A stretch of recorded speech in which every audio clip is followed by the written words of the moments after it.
Olá, companheiros e companheiras, amigos e amigas. Aqui estamos mais uma vez para o nosso bate-papo a respeito da doutrina espírita, focalizando o capítulo 4 do Evangelho segundo o Espiritismo, que fala: ninguém pode ver o reino de Deus se não nascer de novo. Nós falamos do capítulo 4 ao capítulo 17, que trata da ressurreição e reencarnação. Na semana passada, nós falamos a respeito desse mesmo assunto, desfazendo um enigma que deixamos na reunião retrasada, quando Jesus faz uma perquisição aos discípulos, o que corria a respeito dele nas vizinhanças, o que falavam dele na vizinhança, nas cercanias. E os discípulos diziam, apregoavam, que a população dizia que ele poderia ser Elias, Jeremias ou um dos profetas ressuscitados.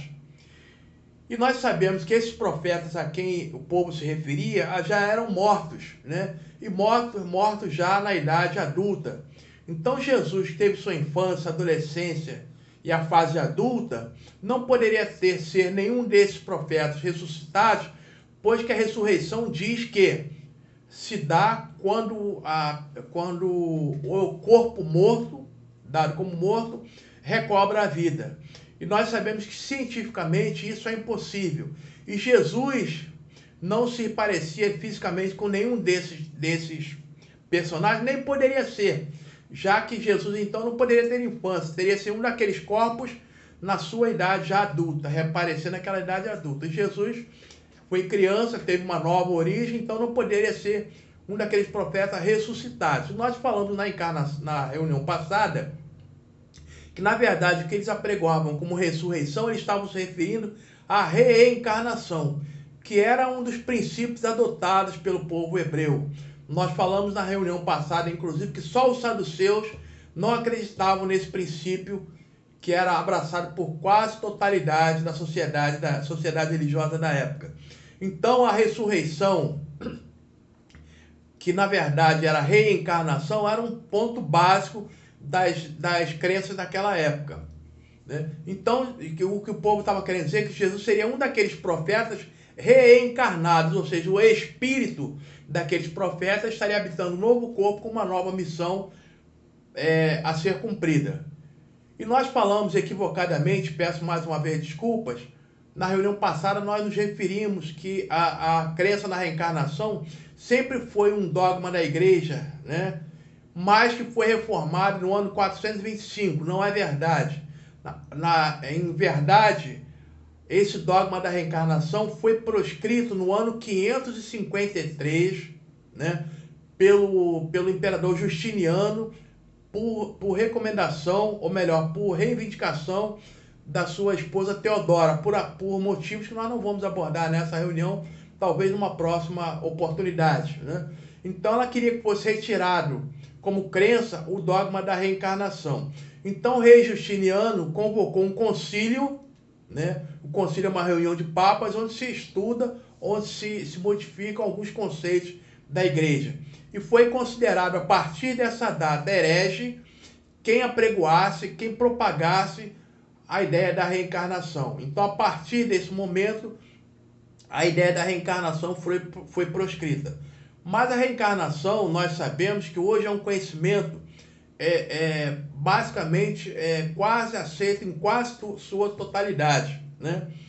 E nós vamos explicar depois por que, então, tanta resistência à ideia da reencarnação.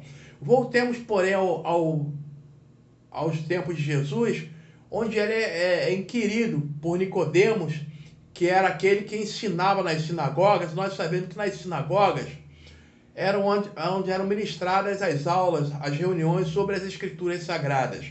Não era admitido nas sinagogas qualquer pessoa. O povo ficava de fora, né? Só os iniciados tinham acesso às sinagogas. E Nicodemos era um desses que ensinava nas sinagogas, ou seja, era graduado para ensinar nas sinagogas as escrituras sagradas. Mas ele reconhecia em Jesus a autoridade para ensinar e para mencionar tudo aquilo que Jesus fazia à sua época. Então Nicodemos vai ter com Jesus numa noite escura, às escondidas, né? E reverencia Jesus como mestre, dizendo a ele como ele faria para adquirir a vida eterna, né? Para ver o reino de Deus. E Jesus fala a eles: olha, em verdade vos digo que ninguém pode ver o reino de Deus se não nascer de novo. Nicodemos então desconhecia esse enigma e pergunta: como pode um homem sendo velho tornar a entrar no ventre de sua mãe para nascer uma segunda vez? E Jesus fala assim: em verdade vos digo, se um homem não renasce da água e do Espírito, não pode entrar no reino de Deus. O que é nascido da carne é carne, o que é espírito é espírito. Então Jesus já coloca aí uma situação que existe no ser humano: a carne, que é originada da união dos dois seres, e o espírito. E ele fala: o espírito sopra onde quer e ouve a sua voz, mas não sabe de onde vem nem para onde vai. Então o corpo nós sabemos a origem, o espírito não, né? Então Nicodemos então sai dali meio como que frustrado, porque não conseguia entender. E Jesus se admira e fala assim: mas você é mestre de Israel e não sabe essas coisas, né? E Jesus repete para ele: em verdade não entrarei no reino de Deus se não nascer de novo, né? E Jesus coloca a questão da água. A água é o símbolo da vida, é a origem do nosso corpo, é a totalidade da composição do nosso corpo. E o espírito é aquela parte que ninguém vê, mas que na verdade é o agente que move o corpo e que faz com que esse opere. Mas voltando àquela situação que nós deixamos em aberto agora há pouco, falando da reencarnação, que hoje já é um ponto pacífico, quase a totalidade da população crê na reencarnação, acredita na reencarnação, mas por que tanta resistência à ideia da reencarnação daqueles que a combatem? Como a nossa doutrina é uma doutrina filosófica, que nos dá o direito de elucubrar certas questões, nós podemos falar uma questão muito simples. A ideia da reencarnação não é simplesmente de um conhecimento, mas o conhecimento da reencarnação nos traz uma responsabilidade. Porque a reencarnação nada mais é do que uma oportunidade nova que estamos tendo para reformar a nossa forma de viver, reformar a nossa forma de nos conduzir perante o mundo, perante as leis de Deus. E o ser humano, muitas das vezes, não quer adotar essa reforma que ele precisa empreender nos seus costumes, que já são milenares. Então, quando a reencarnação traz a ideia de melhoria, de aperfeiçoamento moral, aí é que começa as questões que mais nos afligem, porque muitas das vezes nós não queremos romper com aquele estado de coisas que trazemos latente em nosso espírito. Os velhos costumes, as velhas manias, as velhas formas de proceder, o nosso egoísmo milenar, o nosso orgulho que é dominante. Muitas das vezes nós não queremos romper com essas situações que trazemos muito fortes em nosso espírito. Então, quando nós abraçamos a ideia da reencarnação, abraçamos também a ideia de uma reforma. E muitas das vezes nós não estamos querendo reformar. Por isso que a reencarnação enfrenta muitos obstáculos ainda, porque traz a ideia de uma reforma íntima. Essa reforma que muitas das vezes não queremos e ainda não temos a coragem nem a força suficiente para empreender em nós mesmos. Muito fácil nós criticarmos o nosso próximo e esquecermos de olhar para nós próprios, porque é essa a ideia da reencarnação, de aperfeiçoamento diário, de reforma diária do nosso comportamento, do nosso caráter, visando assegurar uma vida futura menos atribulada do que nós temos hoje. Então não adianta nos queixarmos da vida atribulada que temos hoje, se não melhorarmos a nossa forma de procedimento, que teremos uma vida mais atribulada em outras situações e outras encarnações.